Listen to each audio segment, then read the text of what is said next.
Let's look at this billboard in Jamaica. It's an ad for Marksman, a private security company. Don't these men look like public security forces in their army green uniforms? The tourist sign in front welcomes you to Jamaica, but they warn you that you're actually in Marksman territory. Across the world, we see processes of security privatization. In addition to the police, we see uniformed security guards, voluntary neighborhood watches, and even armed vigilantes protecting people's lives and property. These private security providers don't necessarily compete with public security forces such as the police. Often, they collaborate together. They're central to what we call public-private security assemblages. Protecting citizens and maintaining public order have traditionally been seen as core state functions. The monopoly on the legitimate use of violence has been central to definitions of the state.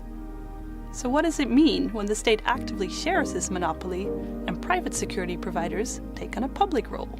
Focusing on security assemblages, my research team is looking for new ways to understand transformations in governance and citizenship.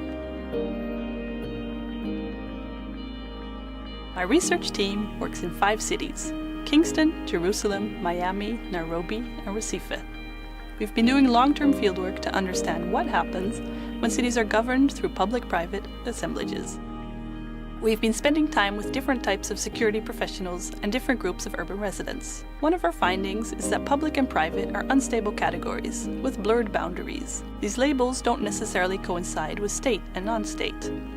Whether security professionals are seen as public or private actors is contextual and depends on how they manage relations with each other and with urban residents. They learn how to perform either a public or a private role. Across the different cities, we've been focusing on the politics of manipulating these relations and performances.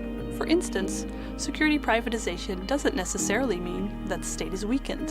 Outsourcing contentious security practices to supposedly neutral professional companies can be a state strategy intended to deflect critical attention and reduce accountability. In so doing, it helps further specific political agendas. Often, privatization exacerbates differentiated citizenship, with certain groups being labeled as dangerous and others in need of protection. In other cases, privatization is presented as efficient and cost-saving.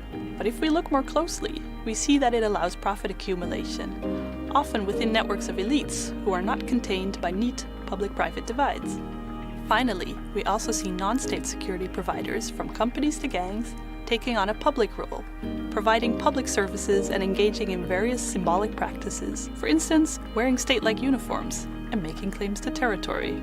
They do this in order to produce a sense of legitimacy and consent. This, in turn, allows them to pursue their own economic and political projects.